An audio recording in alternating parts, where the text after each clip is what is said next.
Good morning, guys. It's 7 a.m. I'm wearing some new earrings and I look much more professional today because I'm going to my first professional development. Yay! It's an all-day one.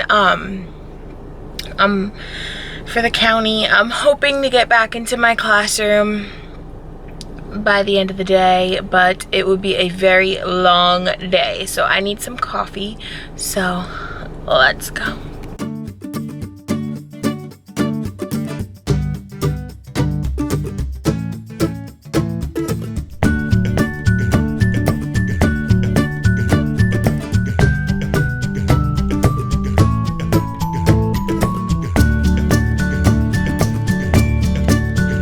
So I made it to my classroom and I'm really happy to be here. So I did have my professional development all day. It's almost like 4 o'clock now. I got some great resources, which I will show you, but I've made the decision to not go tomorrow. It is optional. I don't have to go both days. I didn't even have to go at all. And I just got my mind wrapped around a lot of stuff today, and I just want to soak that in. I wasn't really as excited about the sessions tomorrow anyway. So what I'm doing right now is cleaning off my lunch count little names from last year. I write my students' names on these magnets, and then I think what I'm going to do this year is stick it to the other side of my filing cabinet, so as they walk in the room, they can make their lunch choice. A lot of people always ask me what lunch choice is, so it's just the kids who buy lunch, they're making their choice for the day. So the cafeteria has a count of what they need to make and how many kids brought lunch. That's all lunch choices. And yes, I'm going to try to do the Hungry Hungry Hippos, Hungry Hungry Kiddos theme that someone so graciously suggested, and I think it's an awesome idea. I'll just have to see if I can get around to it. I do want to finish labeling my library today and make a list of the labels that I have to make. And I'm going to try again to put my book bingo on the other wall. There's a lot of not really controversy, but there's a lot of different ideas about the book bingo. Some people asked why I don't just have the students keep it in a folder. It's because I'm using it as a motivational tool. So I want them to see if other students are reading a lot of books and getting a lot accomplished. I want that to motivate them to do the same thing. And also book bingo, it's a game, so it fits with my theme. The colors are just definitely obnoxious, but I already printed them, so I want to use them. My other thought was to put it on the students' cubbies. So have one on top, one on bottom, one on top, one on bottom, and have the book bingo displayed there. But I don't know, I like them all together. Some people think that looks fun. Some people think it looks busy. I kind of feel a mix of both. I could also try it to line it up straighter and see what that would look like. But again, I think I'm going to put it back on that wall. Someone also suggested putting it on my cabinet over here, and I can move my calendar. That's just a spot where you'll be able to see my calendar. Like, I don't know where else I would put it because I need the students to be able to reach it too. And I feel like if it was over here, this would block, like, because a student's gonna sit all the way back here. They're not going to be able to see a calendar if it's on that wall. I originally had planned to put it behind my desk, but there's not much wall space there. Also, it's my student job to add the number every day. So that's why this is kind of the perfect place for my calendar. So I did go to several reading sessions because I haven't taught reading since student teaching.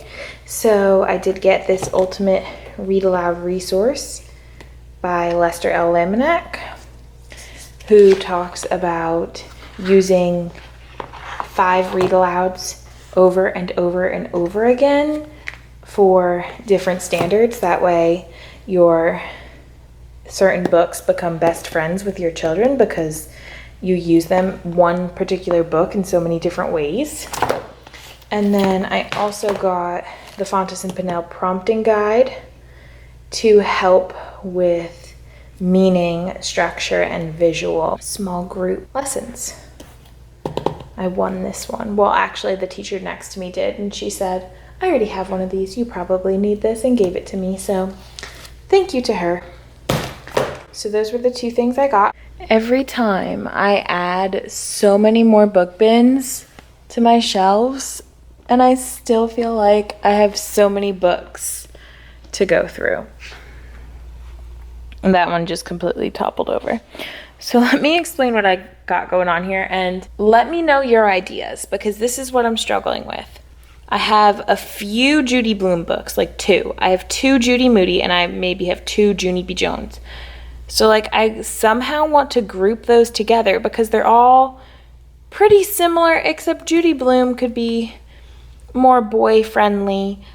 I mean, of course they're all boy-friendly, but typically girls go for these kinds of books. So what kind of category can I group all of those into? Let me know. Also, I have all my Roald Dahl, Kate DiCamillo, and E.B. White, and I was going to do, I have the classic category, which I was going to put all those together in, because I don't have enough of each to make separate bins, as you can see here. It's just a tiny little stack, but those are like favorite authors. So maybe like Miss Pavensky's favorites. The only thing about doing classics is I had these little house books in classics. However, I don't really have that many. So I don't even know if I'm gonna put these out, or if I do, I'll put them in a different category, because these are pretty difficult books. So, like besides this school days one, I'll probably put this one out. Okay, I made the decision. These are gonna go away because they're too difficult for 3rd graders. Encyclopedia Brown, I only have 4, so I'm going to put these in mystery. Flat Stanley, I have 6, so those are going to get their own category. And that's what I'm working with over here. So let me know your thoughts on that. All right, I don't want to burn myself out with library. So let me explain to you what I got going on here. I could have moved these to complete this shelf. I might do that just so I feel more accomplished. I went ahead and put the Little House on the Prairie School Days book in culture, because I want that category, that genre, to be a mix of everything. So whether it's, I have different music in there, I have different lifestyles in there, different backgrounds, people coming from different places. So it's a very diverse category. So I added that to there, and I went ahead and put, they're behind the Geronimo Stilton books, but I put the Encyclopedia Brown in mystery because I did not have enough to make their own category. So what I have left here are animal nonfiction books, just general nonfiction. So I could just loop all of that into nonfiction, but it would be nice to have an animal category. All of this is just fiction. I have a little bit of horror, those 2 that I talked about over there. This one is TV and movies, and then school books is what's back there, I believe, the category of school. So, oh, I do have 2 big blue bins left. Awesome. So then I definitely am going to keep these 2 separate, so I'll have to make a new label for animal nonfiction, and I'll put the other nonfiction into that blue bin. I have 2 big bins left. So I have the pink one and the yellow one. And what I will probably do is put maybe this TV movie category into the pink one. And then the school, I'll just line it up 2 rows of chapter books. And then I'll probably end up having to put my fiction in this pink bucket. And then I have 3 of those red ones left. And I have 1, 2, 3, 4 categories there. I do have all of these red ones, but I don't know if I'm going to use them. I might get more of the dollar spot Target bins now that they sell them online, because those are going to last forever. Like my yellow bins from Really Good Stuff, oh man, those I feel like they're gonna fall apart at the end of the year because I just have such heavy books in them, and the ones from Target are so sturdy. So that's where I'm at with all of this. I also have a pile of magazines. I think I want to put those in my library. I'll probably put them in that blue bin. I just like to expose my kids to all different types of literature. I also have the newspaper up there. This is all aviation and space stories in one newspaper. I got this from Space Camp, and I just think this is awesome, and my kids loved it last year. The problem is, like, it's newspaper, and I don't want it to get ruined. Like, this is just such a special thing to me. So I think I'm going to get this laminated. So the library's coming together, guys. These are all the labels that I'm not using and all of the stickers that I'm done with. And then over there are the ones I still need.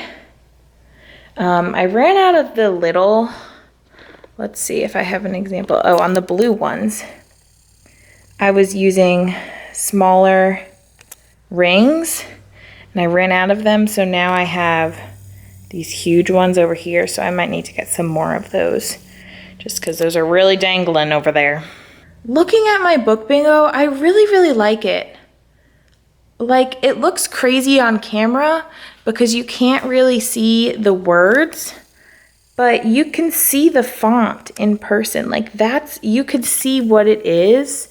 And I think because you can't tell what it is, it looks crazy. And since I haven't completely stapled it down yet, but I think really quick, I'm just gonna pin some up there and see how I like that. So it's obviously going to take up a lot less space now. I would still have to put 2 more rows on top of that.